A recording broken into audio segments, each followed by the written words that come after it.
اعوذ باللہ من الشیطان الرجیم بسم اللہ الرحمن الرحیم نحمدہ ونصلی ونسلم علی رسولہ النبی الکریم اما بعد فاعوذ باللہ من الشیطان الرجیم بسم اللہ الرحمن الرحیم اللہم صلی علی سیدنا و مولانا محمد وعلی آلہ وصحبہ وبارک وسلم۔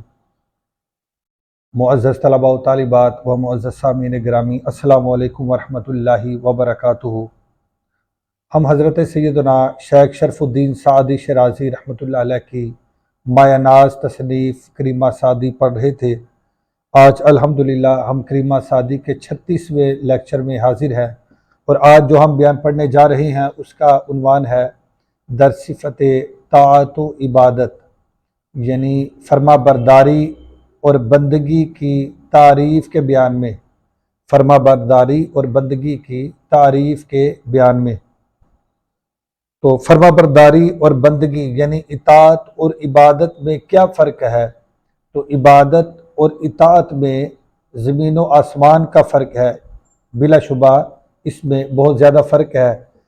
عبادت فقط اللہ رب العزت کی ہو سکتی ہے، جبکہ اطاعت اللہ کے علاوہ کسی دوسرے کی بھی ہو سکتی ہے۔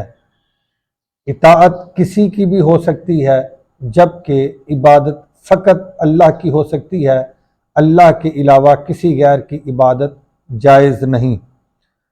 تو عبادت اور یہاں تک کہ اطاعت کسی کی بھی ہو سکتی ہے۔ اطاعت کے متعلق اللہ پاک نے قرآن مجید فرقان حمید میں ارشاد فرمایا، اعوذ باللہ من الشیطان الرجیم۔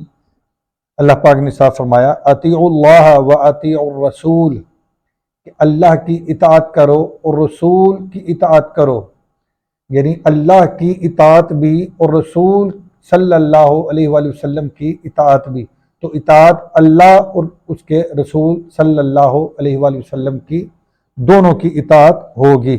تو اس بیان میں متعدد مقامات پر اللہ پاک نے اطاعت کے متعلق ارشاد فرمایا کہ اللہ کی اطاعت کرو اور اللہ کے رسول کی اطاعت کرو۔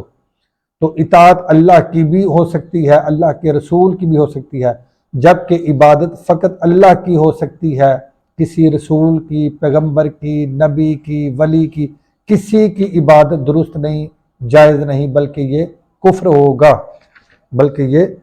ہوگا اور یہ شرک ہوگا۔ تو اطاعت کے متعلق جا بجا قرآن مجید فرقان حمید میں اللہ پاک نے ارشاد فرمایا کہ اللہ کی اطاعت کرو، اللہ کے رسول کی اطاعت کرو، مگر عبادت کے متعلق ایک جگہ بھی نہیں فرمایا۔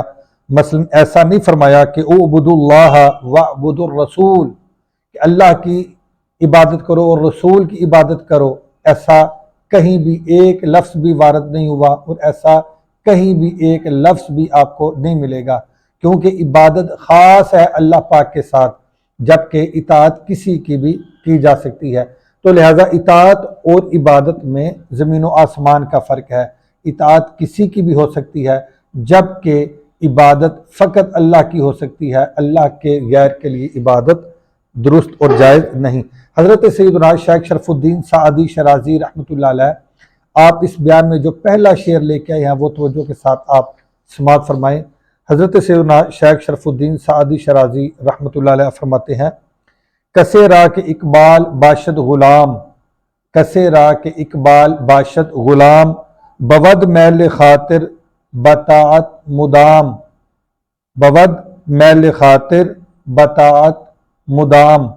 حضرت سیدنا شیخ شرف الدین سعدی شیرازی رحمۃ اللہ علیہ فرماتے ہیں کہ جس کسی شخص کا اچھا نصیب اس کا غلام ہوتا ہے، جس کسی کا اچھا نصیب اس کا غلام ہوتا ہے، یا جس کسی کا اچھا نصیب اس کا غلام ہو جائے، بود میل خاطر بطاعت مدام، تو اس کے دل کی رغبت ہمیشہ بندگی کی طرف ہوتی ہے، اطاعت کی طرف ہوتی ہے، عبادت کی طرف ہوتی ہے، ریاضت کی طرف ہوتی ہے، اللہ پاک کی رضا کی خاطر اپنی زندگی کو اللہ تعالیٰ کی رضا کی خاطر گزارنے کی طرف اس کی ہمیشہ رغبت ہوتی ہے۔ اس کا پہلے آپ لفظی ترجمہ سماعت کر لیں، اس کے بعد انشاءاللہ العزیز ہم اس کا پھر با محاورہ ترجمہ کریں گے۔ کسے کا معنی جو کوئی یا جس کسی، اقبال کا معنی نصیب، باشد کا معنی ہوتا ہے، اور یہ بودن مصدر سے باشد فعل مضارع کا صیغہ ہے۔ اسی طرح بود کا معنی بھی ہوتا ہے اور یہ بھی بودن مصدر سے فعل مضارع کا صیغہ ہے۔ بودن سے دو مصدر آتے ہیں، ایک بود اور دوسرا باشد، دو قسم کے مضارع آتے ہیں۔ میل کا معنی میلان یا توجہ، اسی طرح خاطر کا معنی دل، طاعت کا معنی فرما برداری اور مدام کا معنی ہمیشہ۔ تو آپ توجہ کے ساتھ اس شعر کو سمجھیں۔ کسے را جس کسی شخص کا، اقبال اچھا نصیب، باشد ہوتا ہے، غلام کا معنی غلام، جس کسی کا اچھا نصیب اس کا غلام ہوتا ہے، مراد یہ کہ جو غلام ہو اور یہ اس کا آقا بنے گا، اس کا مالک بنے گا۔ اگر اچھا نصیب غلام ہے تو یہ بندہ اس کا آقا بنے گا، اور نصیب اچھا نصیب غلام بنے گا۔ تو یہ بھی ترجمہ کر سکتے ہیں کہ جو کوئی شخص اچھے نصیب کا مالک ہو، یعنی اچھا نصیب اس کا غلام بن جائے اور یہ اچھے نصیب کا مالک بن جائے۔ یوں بھی ترجمہ کر سکتے ہیں کہ کسے را کے اقبال باشد غلام، جو کوئی شخص اچھے نصیب کا مالک ہو، بود میل خاطر بطاعت مدام، تو اس کے دل کی رغبت ہمیشہ بندگی کی طرف ہوتی ہے، تو اس کے دل کی رغبت ہمیشہ بندگی کی طرف ہوتی ہے۔ بود ہوتی ہے میل خاطر، اس کے دل کی رغبت، اس کے دل کا میلان، طاعت کی طرف، فرما برداری کی طرف، عبادت کی طرف، بندگی کی طرف، مدام ہمیشہ، تو اس کے دل کی رغبت ہمیشہ بندگی کی طرف ہوتی ہے، عبادت کی طرف ہوتی ہے، فرما برداری کی طرف ہوتی ہے۔ تو امید ہے کہ اچھے طریقے سے پہلا شعر آپ سمجھ گئے ہوں گے۔ دوبارہ پڑھ لیں۔ کسے را کے اقبال باشد غلام، جو کوئی اچھے نصیب کا مالک ہوتا ہے یا جس کسی کا اچھا نصیب اس کا غلام ہوتا ہے، بود میل خاطر بطاعت مدام، تو ہمیشہ اس کے دل کی رغبت عبادت کی طرف ہوتی ہے، تو ہمیشہ اس کے دل کی رغبت بندگی کی طرف ہوتی ہے۔ تو چلتے ہیں دوسرے شعر کی طرف۔ آج کا دوسرا شعر ہے، نشاید سر از بندگی تافتن، نشاید سر از بندگی تافتن کہ دولت بطاعت توا یافتن، کہ دولت بطاعت توا یافتن۔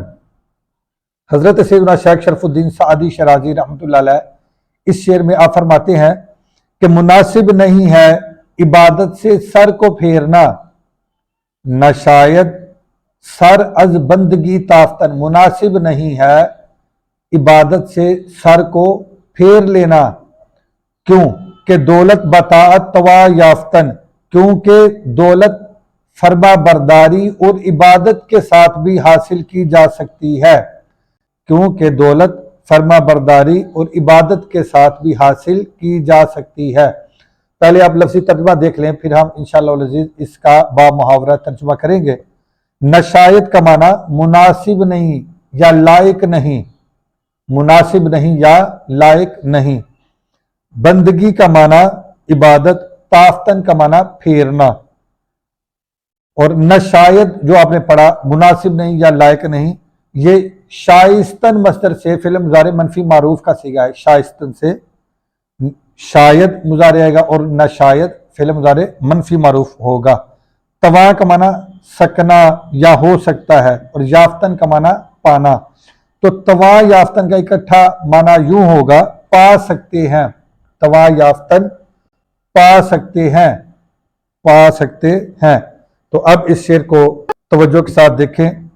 نشاید سر از بندگی تافتن، مناسب نہیں ہے، نشاید مناسب نہیں ہے، سر کا معنی سر، از بندگی بندگی سے، تافتن پھیرنا، مناسب نہیں ہے سر سے بندگی کو پھیرنا، یا مناسب نہیں ہے بندگی سے سر کو پھیر لینا، مراد بندگی کو ترک کر دینا، یہ مناسب نہیں کہ بندہ بندگی کو ترک کر دے اور فقط حصول مال کی طرف راغب ہو جائے، تو یہ مناسب نہیں۔ بندگی کو چھوڑ کر فقط دنیا کی طرف راغب ہو جانا یہ مناسب نہیں۔ کیوں مناسب نہیں بندگی سے سر کو پھیرنا؟ فرماتے ہیں سیکنڈ مصرع میں کہ دولت بطاعت توا یافتن، کیونکہ دولت عبادت اور بندگی کے ساتھ بھی حاصل کی جا سکتی ہے۔ یہ نہیں کہ آپ عبادت کو ترک کر کے ہی دولت کما سکتے ہیں، بلکہ عبادت اور بندگی بھی ساتھ رہے اور ساتھ آپ رزق حلال کے لیے کوشاں بھی رہیں۔ عبادت، ریاضت، بندگی کے ساتھ بھی دولت حاصل کی جا سکتی ہے۔ دوبارہ اس شعر کو پڑھ لے۔ نہ شاید سر از بندگی تافتن، مناسب نہیں ہے سر کو عبادت سے پھیرنا، یا مناسب نہیں ہے عبادت سے سر کو پھیر لینا۔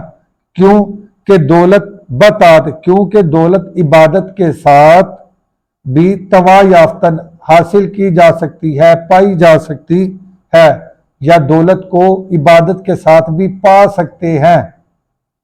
تو کسی طریقے سے بھی آپ اس کا معنی کر سکتے ہیں۔ تو امید ہے کہ اچھے طریقے سے آج کا لیسن بھی آپ نے سماعت کیا ہوگا۔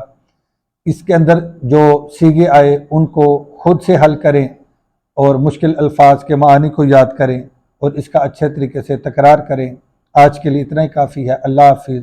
السلام علیکم ورحمۃ اللہ وبرکاتہ۔